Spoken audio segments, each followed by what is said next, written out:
for cultivating progress across the South, for working to unconditionally improve the lives of all, and for the bold underwriting of every Gravy podcast.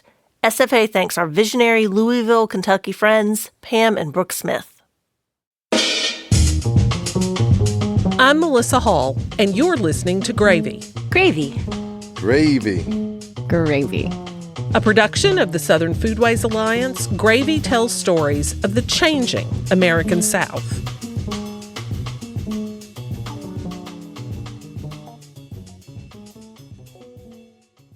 Maybe you've heard of an ingredient that's been lost to the Southern larder and then found again. Carolina gold rice, or Jimmy red corn, or the Bradford watermelon. What you're about to hear is a story about the once lost but now found Carolina African runner peanut. But more than that, it's a story about the big questions a tiny seed can raise.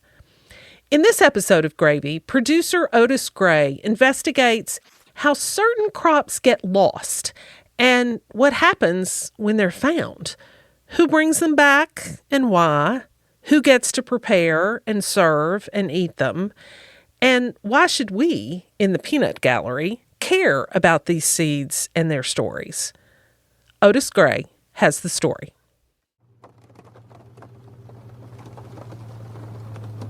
We go down that road, down through the woods. It's a rainy day in Sumter, South Carolina, and I'm in a truck with Nat Bradford getting a driving tour of his farm. This is our winter collards that were planted back in November. Wakefield cabbage and okra was our summer crop. Nat is not your average farmer because he specializes in bringing back heirloom crops from the brink of extinction. And then here's another heirloom. This is the Hanson lettuce. It has its history going back to the 1700s. And this is the great-great-great-granddaddy of the iceberg lettuce. I first heard about Nat in Endangered Eating, a 2023 book by the culinary historian Sarah Lohman.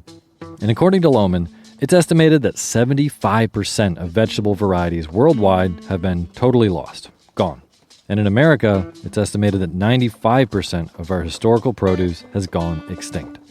But sometimes, those heirloom seeds have been saved in some mason jar in someone's home or on a farm with no real means or reason to grow them. Nat, at age 49, has made a reputation as the guy you bring that jar to.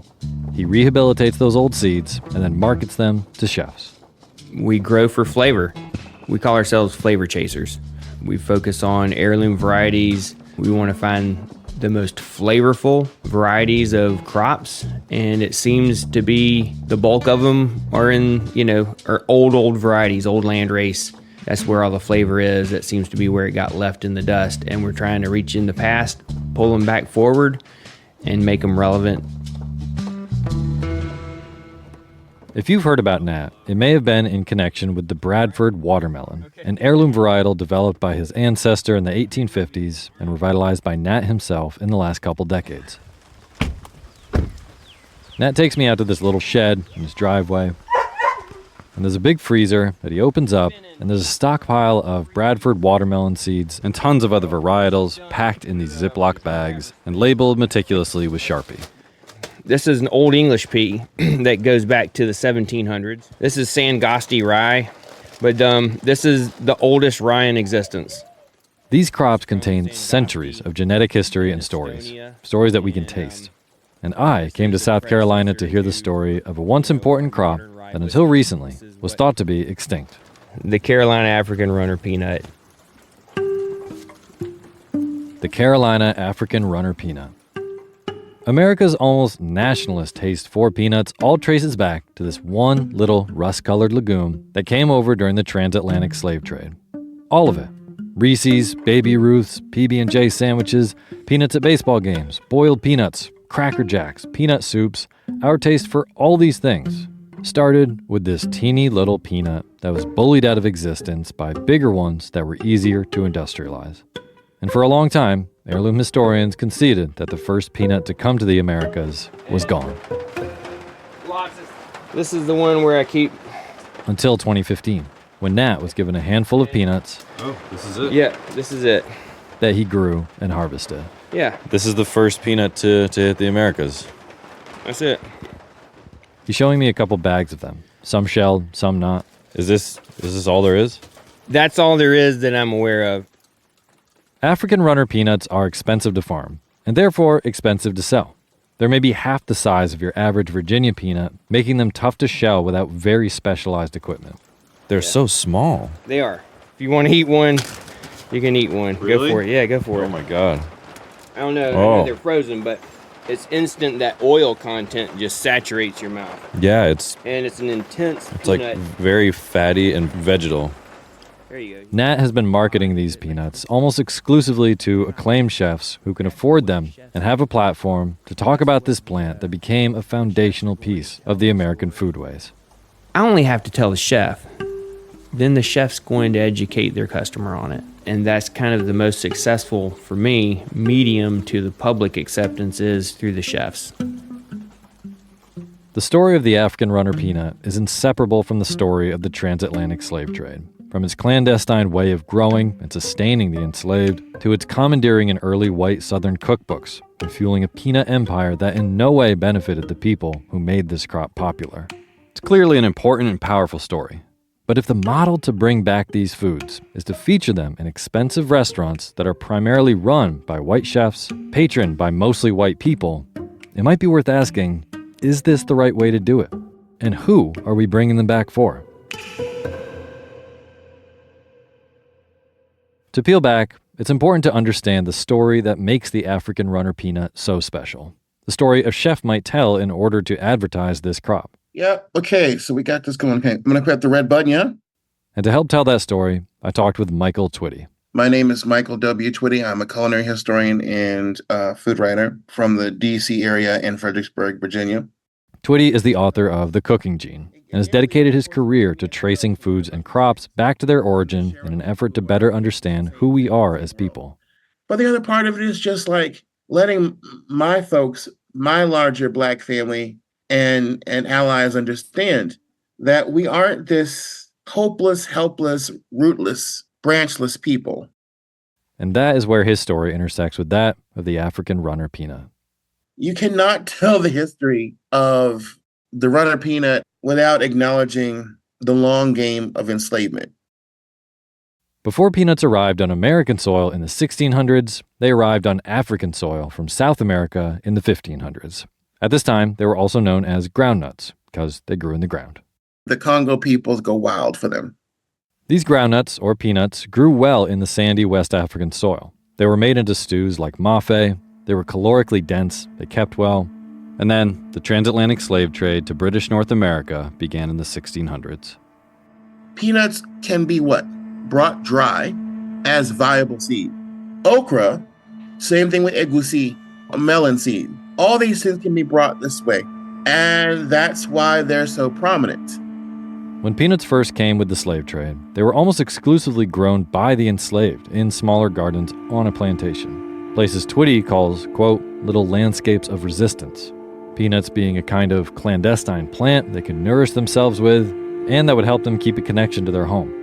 For some enslaved people, they even became a means to make a little extra money on the side. Yeah, groundnut cakes and brittle, peanut brittle. Groundnut cakes were sweets made with molasses, butter, and peanuts. As early as 1830, enslaved women were selling these confections on the streets of Charleston, South Carolina. Plantation owners started paying attention, seeing that the peanut grows in sandy soil when other plants won't. It's spreading, right? Georgia, Tennessee, Alabama, Mississippi, Louisiana, Arkansas, into Texas. In the coming decades, they became so popular that a group of Virginians went on an expedition to Bolivia to find a bigger nut that would put South Carolina plantations out of business. And they did it. They brought back this bigger nut, and they called it the Virginia peanut. It was less vegetal, less oily, and sacrificed some of the African runner's flavor for higher yield. The Virginia peanut is still one of the most common peanuts we grow in America. And then, of course, Civil War. The Goober Pea song and all that stuff. Goodness, how delicious eating goober peas. And it's popularized by Union soldiers who have not had that much experience with the peanut, if at all. By the mid-19th century, peanuts had become a popular snack across the nation. At the circus, baseball games, and later movies, We get Cracker Jacks, Mars bars, Baby Ruths, Reese's, peanut butter. Yes. Like a staple of American culture. A staple of American culture, a staple of the American diet, a staple of American snacking.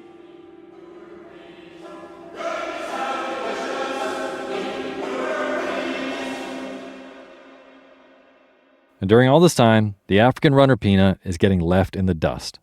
Family farms that might have grown it are gobbled up by industrial farms. In South Carolina, sanitary regulations targeted and cracked down on the groundnut cake vendors, pushing them off the streets of Charleston.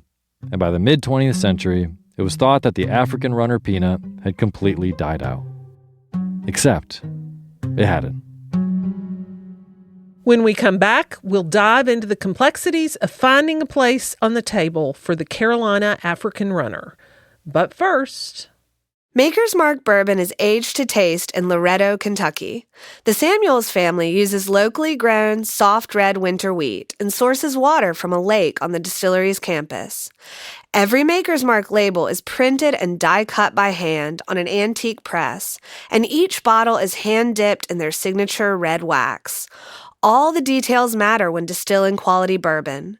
Since Maker's Mark sold its first case of bourbon to the Keeneland Racecourse in Lexington, they have perfected the craft of distilling American whiskey.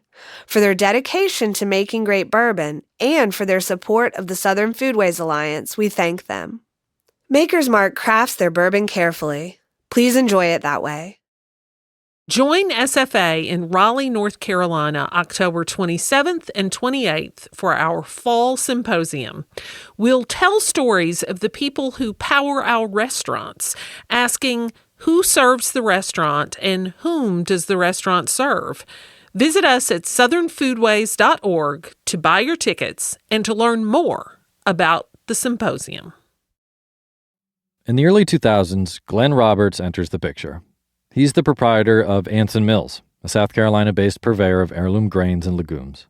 A quick disclaimer here, Anson Mills supports the Southern Foodways Alliance, which produces gravy. Well, in 2003, Roberts enlisted the help of scholar David Shields to help him make a list of historical crops that were once vital to Low Country cuisine, but had since fallen out of cultivation. One of these crops he listed was the Bradford watermelon, which led Shields to meeting Nat Bradford. So when I met David Shields about our watermelon, he had told me about other crops that he was intent on finding. This Carolina African runner peanut.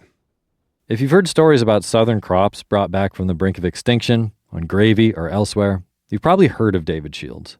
Well, he didn't have much hope that he'd find the African runner peanut. He'd made many calls for many years looking for them with no luck. Until one day in 2013, he was on the phone with the seed bank at North Carolina State University, and they had some. 40 to be exact.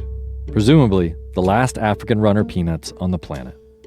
It was the intensity of the peanut flavor that blew me away, and the texture of the peanut because of the oil content. Shields grew some of the peanuts and then handed them around to growers and chefs. They found their way to Nat in 2015.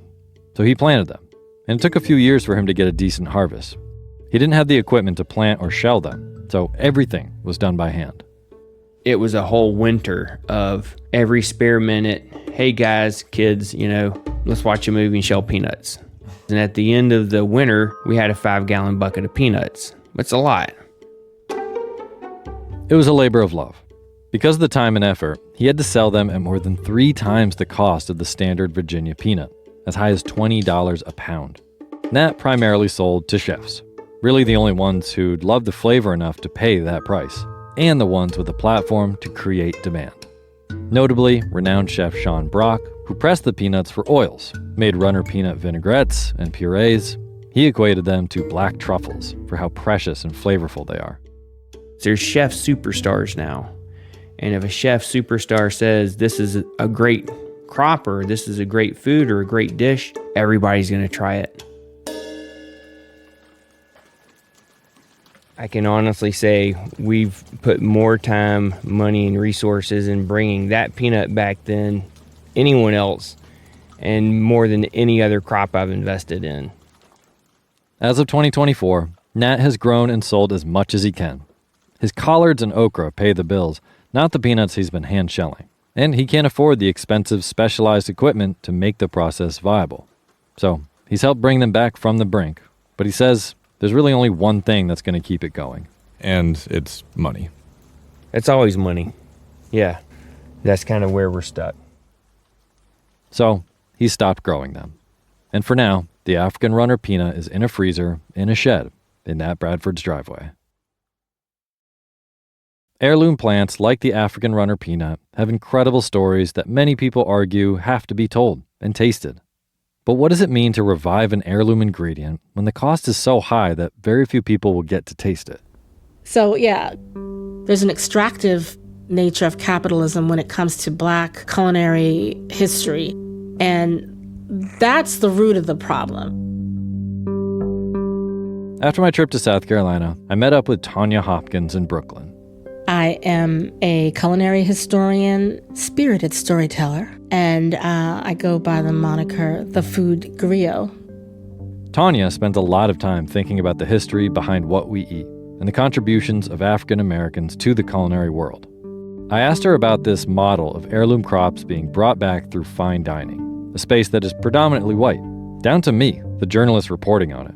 I asked her if she thinks this is inherently a problem. It's just so complicated. Culinary appropriation is not a new issue, especially in the South. So much of Southern cuisine has roots in the country's history of enslavement and racism. And for many, there's a discomfort in talking about who gets to cook what and where credit is due, when it's necessary to talk about the dark stories behind a dish. Because it's food. Should we be dragging up the past at the dinner table? You know, it happened so long ago. I didn't own anybody, and I didn't do it. And it's like, yeah, but you inherited every single advantage to be in a position to be that scientist or to be that farmer. Tanya says that whenever she hears stories like that of the African runner peanut, a historical crop or dish being utilized in a restaurant setting, she's always thinking about who is involved in that effort. What concerns me is the economics or the financial implications behind it. When I look at things from a culinary angle alone, like, Black people should be among the wealthiest Americans. Even today, the wealth disparity between Black and white Americans is increasing as restaurants become more and more expensive. Even though their ancestors may be connected to the evolution of fine dining, the creation of it, really, in America, at least. And that's just sad and unfair and wrong. I don't want to say it's unfixable. It's unfixable if things continue in the same pattern, and that's what things do. So this farm-to-table model of bringing crops back, is it the right way to do it if not everyone can sit at the table? Tanya doesn't believe anyone involved has bad intentions, that they are malignantly ignoring the deeper implications of this peanut revival. And inherently, she loves that people like Nat Bradford and David Shields and Sean Brock are shining a light on these historical crops. Hallelujah, God bless them for having saved it. I'm not saying don't let white male chefs have it, absolutely, but don't let only white male chefs have it. You know, let's involve culinary historians, let's involve home cooks, let's involve historic reinterpreters. Chefs can have it and be creative and do what they want and have a field day with this. Just don't be the only ones. There are other ways to revive something.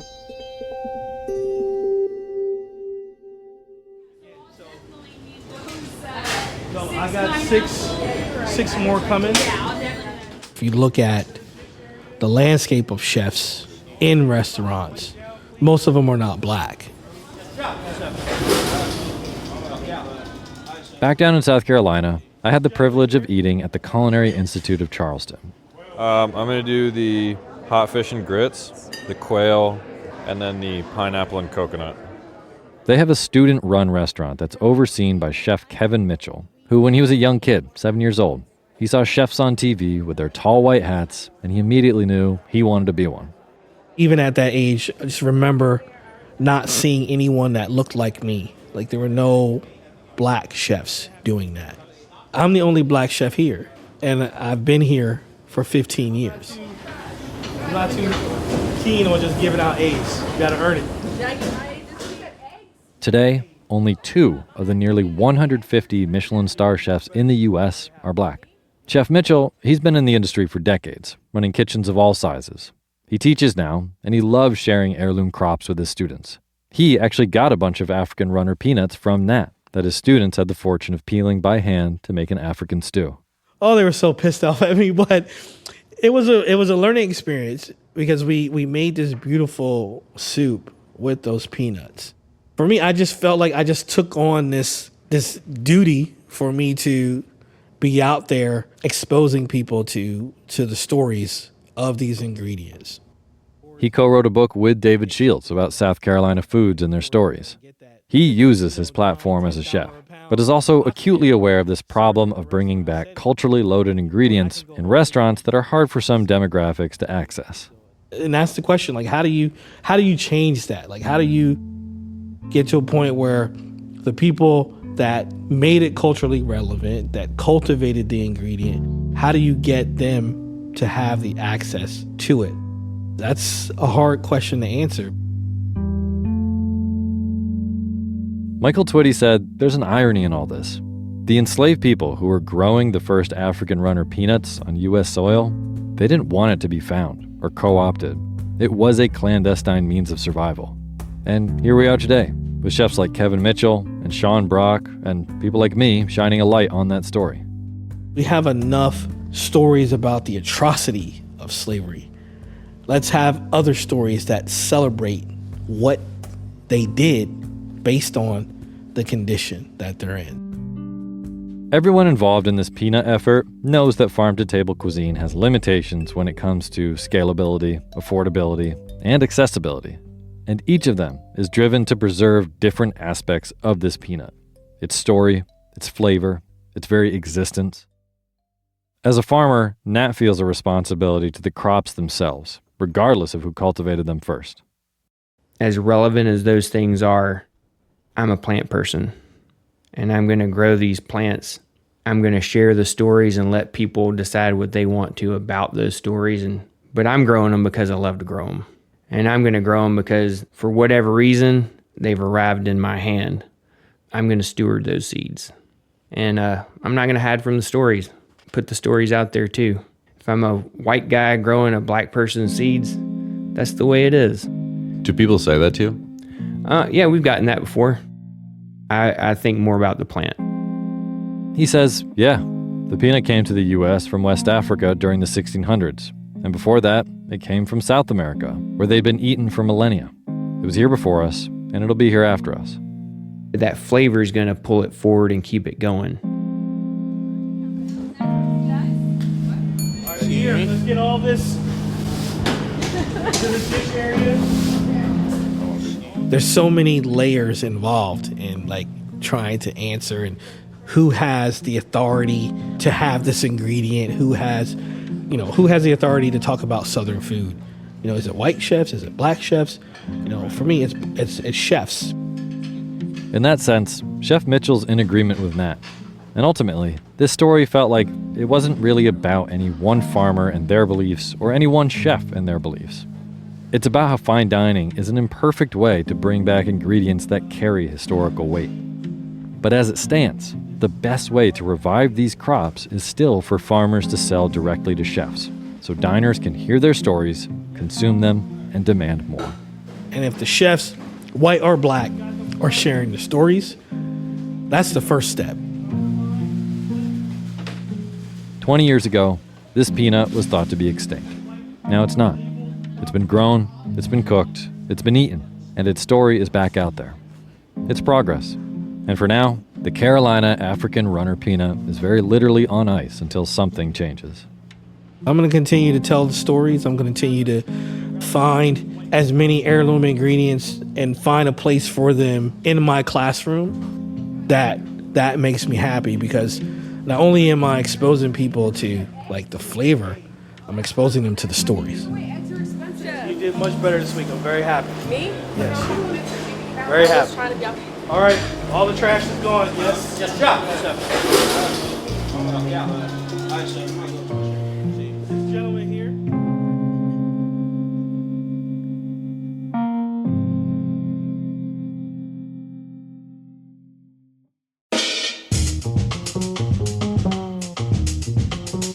This episode was reported and produced by Otis Gray. Otis is a radio producer and cook from rural Vermont. His work has appeared on WBUR's Only a Game and WAMU, among others. He also has a podcast called Sleepy, where he reads people to sleep with old books. He's probably pretty excited that someone finally stayed awake until the end.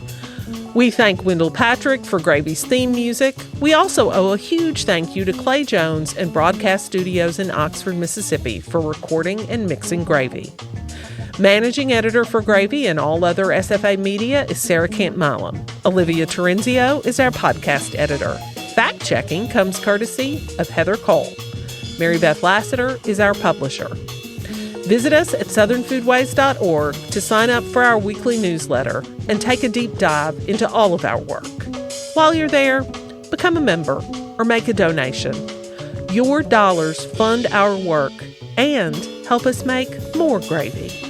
Did you enjoy this episode? Share that news with a friend. There's plenty of gravy to go around.